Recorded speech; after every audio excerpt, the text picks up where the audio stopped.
Bonjour à tous, bienvenue dans cette nouvelle vidéo. Je vous accueille au bord de la mer. Et oui, j'ai rejoint la Méditerranée. Dans cette vidéo, vous allez voir une partie du trajet. La suite sera dans la prochaine. Mais je dois d'abord vous donner quelques explications par rapport à mon itinéraire.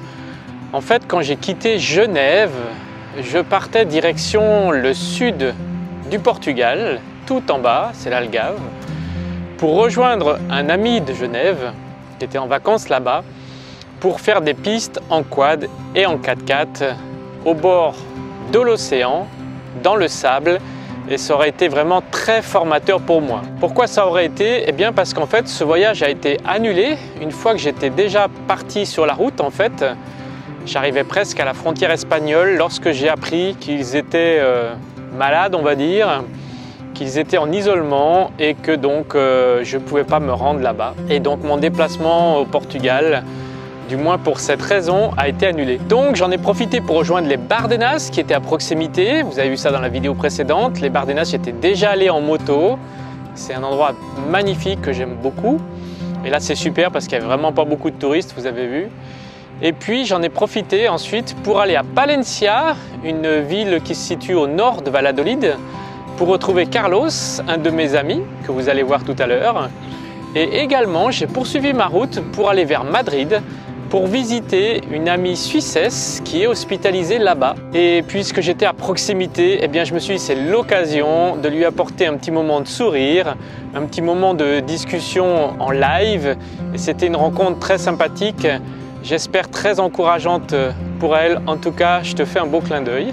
Je vous invite à travers ces images à regarder ces belles routes que j'ai utilisées pour traverser une partie de l'Espagne.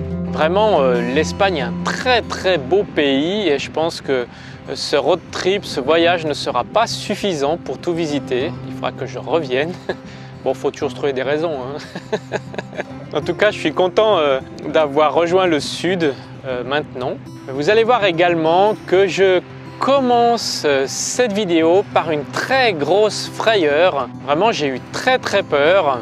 En fait, en voulant me faciliter, on va dire, l'itinéraire de sortie du spot où j'ai terminé la vidéo précédente, j'ai écouté le GPS. Et vous allez voir que c'était pas forcément une bonne idée. Bref, j'ai vraiment eu très peur et vous allez découvrir ça tout de suite.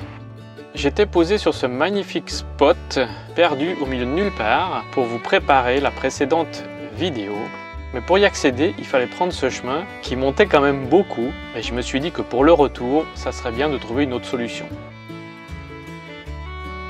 Ça monte énormément pour rejoindre le spot. On ne se rend pas très bien compte sur la vidéo, mais je pense que je devais pas être loin, voire plus des 40% qu'on avait fait l'autre fois avec Jacques. En tout cas, ça monte énormément, mais Azimut monte tranquillement, mais sûrement, sans patiner, rien du tout. Un petit coup de gaz et ça monte tranquille. Je quitte le spot en prenant le chemin donc dans la continuité, puisque le GPS m'informe qu'il y a une route en fait au bout de ce chemin de terre que je suis en train de prendre. Une petite route en fait que je vais rejoindre tranquillement, du moins, c'est ce que je pense.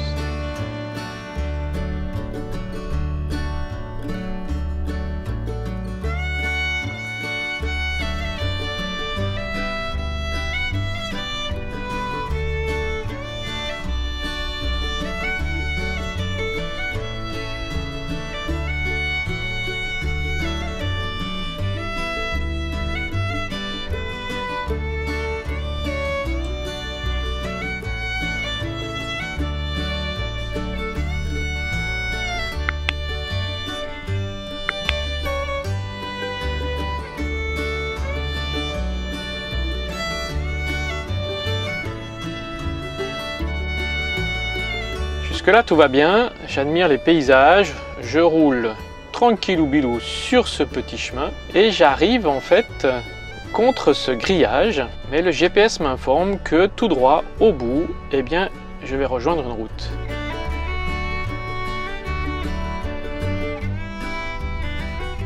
Sauf que, en arrivant près de la route, je m'aperçois que le grillage continue et que je ne peux pas la rejoindre. Je suis donc obligé de suivre ce chemin qui monte tranquillement. Suivez la route sur 1 km. itinéraire comporte des routes non stabilisées. J'avais remarqué. Mais qui monte de plus en plus. Et là, j'ai vraiment eu la frayeur de ma vie. J'ai bien cru que le Sprinter n'allait pas pouvoir monter.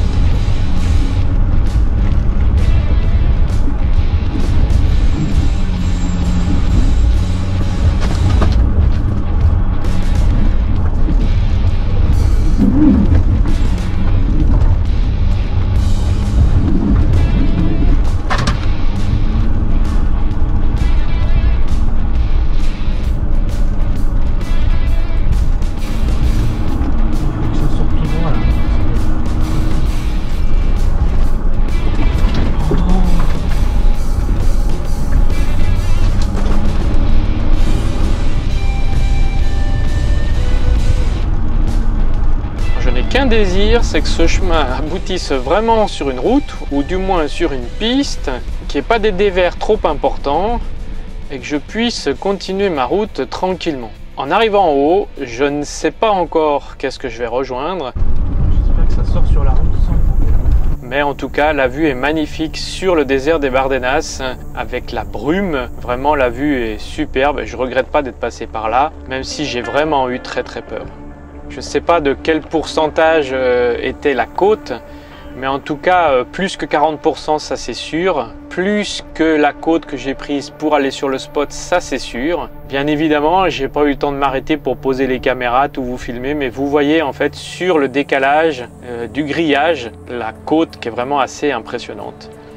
Mais le Sprinter, c'est vraiment, malgré le patinage, le Sprinter s'est vraiment bien comporté et j'ai réussi à monter, mais j'ai vraiment flippé. Ouais. Une fois avoir rejoint la piste, eh bien, je continue ma petite balade pour sortir de cette zone désertique et rattraper une route rapide pour rejoindre Palencia.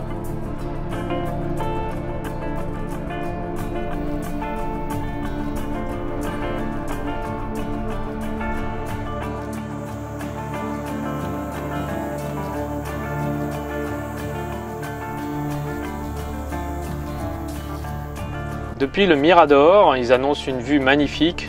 Malheureusement, avec la brume, eh bien, je me contenterai de l'explication sur la table d'orientation, mais impossible de voir ce qu'il y a dessous la brume.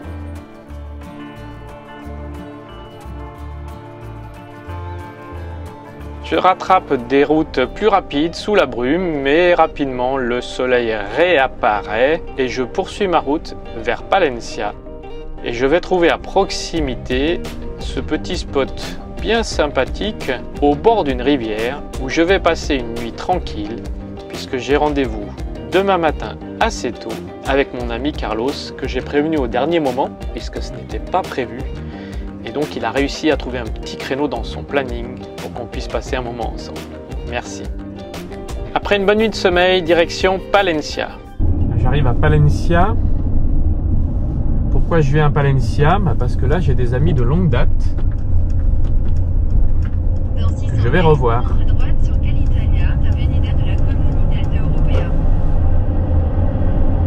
Que je vais revoir. Parce qu'elle me coupe toujours la parole, la copine. Qui me dit où aller.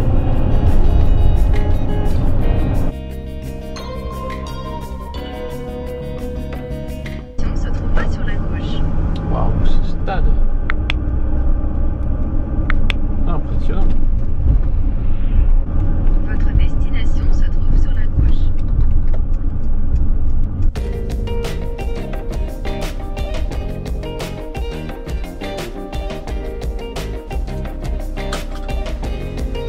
J'ai rendez-vous ici. Je suis un peu en avance. Mais il y a un super parking. Bravo Carlos.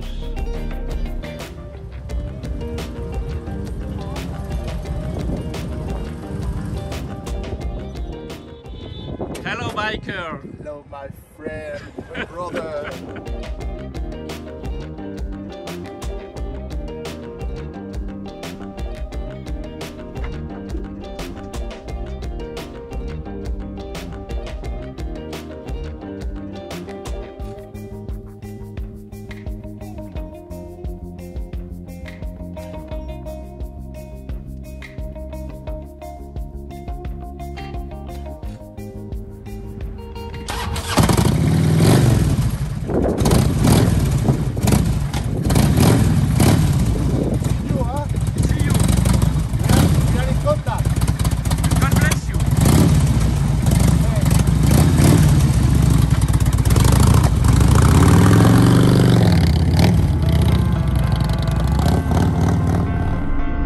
Palencia par les petites routes direction Madrid. Là,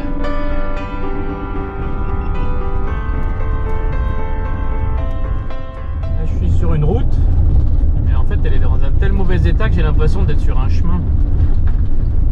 Je roule à 40 km/h, ça secoue dans tous les sens. Donc c'est cool. Petit voyage tranquille. Des fois sur les bons chemins je peux rouler jusqu'à 50, même un peu plus. Et sur les mauvaises routes, déjà 40, c'est déjà pas mal.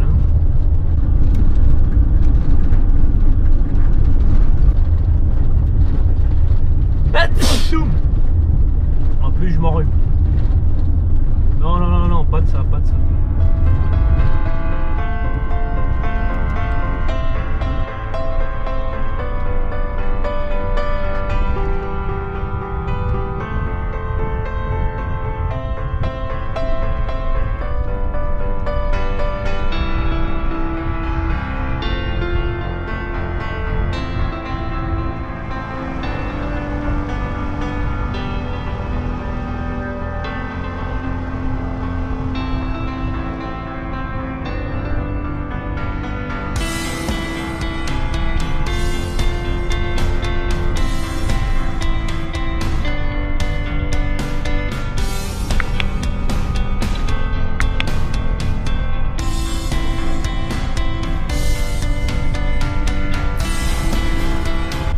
Super beau, il fait super froid. Pas dans le camion évidemment, mais j'aère un peu parce que dans le camion il fait trop chaud. J'ai essayé de poser les caméras au bord de la route, mais au bord de la piste on va dire, mais elles tombent quoi. Avec le vent, impossible. Bon, en tout cas en ce moment vous voyez mon autoroute à moi pour faire Palencia-Madrid. Eh bien, j'ai trouvé pas mal de petites pistes comme ça qui sont très agréables. Ça roule doucement, 20-30 km/h. Alors si c'est plus terreux, ben, je roule plus vite évidemment. Si c'est plus caillouteux, moins. Je m'adapte. Et là, je suis dans une plaine. Donc les chemins sont plutôt plats, très bien stabilisés. C'est plutôt agréable. Je pense pas que je vais traverser toute l'Espagne comme ça parce que je peux y passer beaucoup de temps, mais je vais essayer de varier le style de piste et surtout les paysages en fait. Et au détour d'une courbe, j'aperçois ce joli château au loin, mais je repère rapidement sur ma gauche quelque chose qui m'intéresse énormément.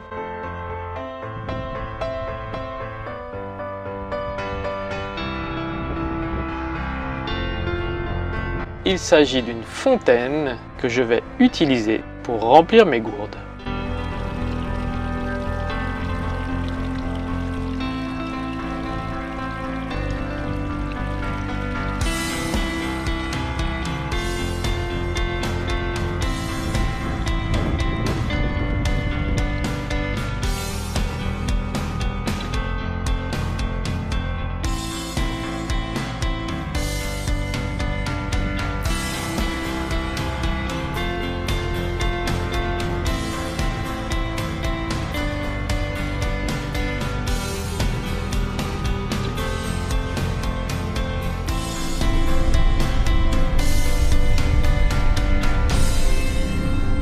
Je ne suis pas toujours sur les pistes, il m'arrive de prendre des routes, toujours en direction de Madrid.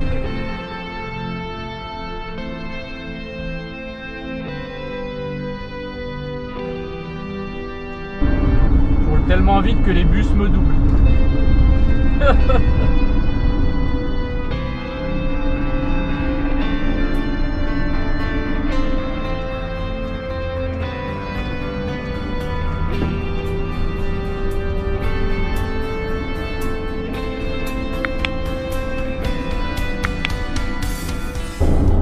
Direction de Madrid sur une route toute droite entourée de pins avec du sable.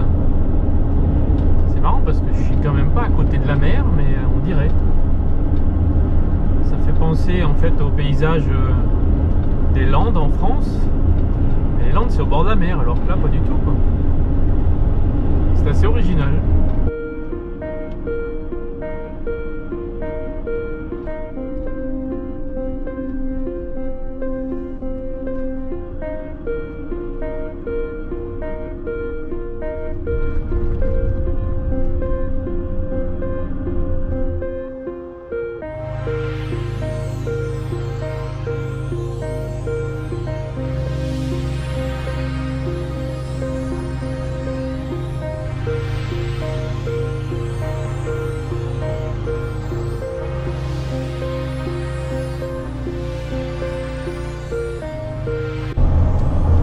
Dans un parc national au nord de Madrid, je sais pas comment il s'appelle, j'ai pas retenu le nom, c'est magnifique.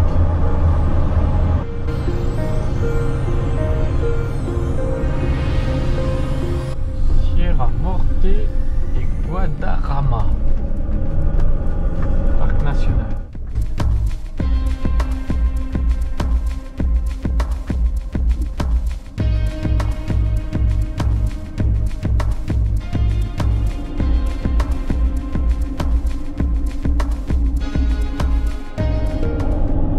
Évidemment, le parc est magnifique, mais c'est interdit de se garer partout.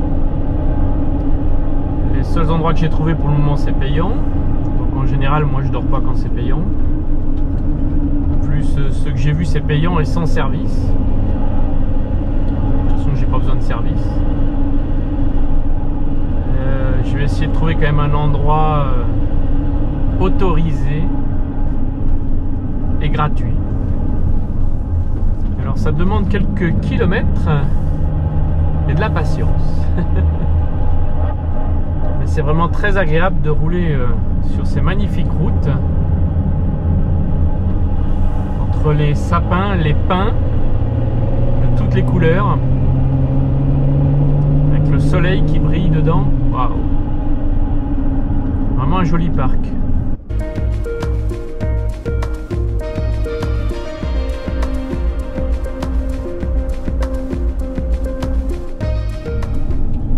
En Espagne pour avoir du soleil, de la chaleur,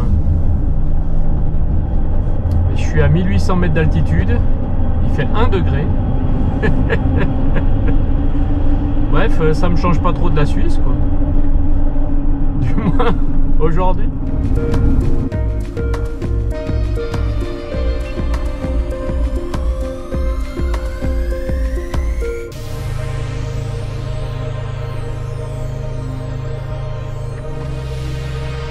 Une fois sorti du parc, le spot du soir sera à proximité de Madrid pour aller demain matin voir mon ami. C'est pas un spot de rêve, mais pour une nuit, ça suffira.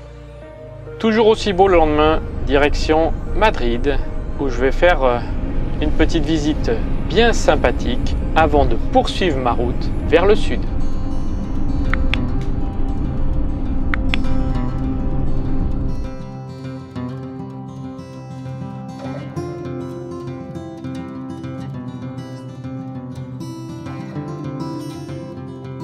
J'espère que cette vidéo vous a plu. Si tel est le cas, n'hésitez pas à la liker, mettre un petit pouce bleu, à vous abonner à la chaîne si ce n'est pas encore fait, à mettre un commentaire positif et n'oubliez pas également de me suivre sur Facebook, mais surtout sur Instagram pour être informé de mon quotidien. À bientôt!